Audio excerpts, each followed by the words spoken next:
Realme has officially confirmed a new imaging collaboration with Ricoh Imaging for its upcoming flagship, the Realme GT8 Pro. Its rear camera setup will comprise a 50-megapixel Sony LYT700 primary camera, a 200-megapixel Samsung HP5 periscope telephoto camera, a 50MP ultrawide. Realme GT8 Pro's 5 Ricoh GR-inspired color styles revealed: positive film, negative film, high contrast black and white, standard, and black and white. We already see hands-on video Realme GT8 Pro a few weeks ago.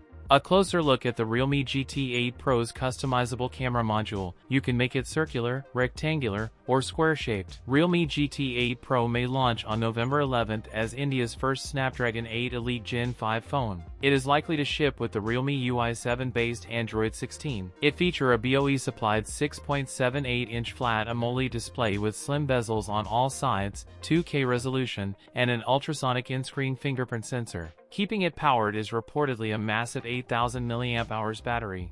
With 120W fast charging, Realme GT8 and Realme GT8 Pro are confirmed to launch in China in October.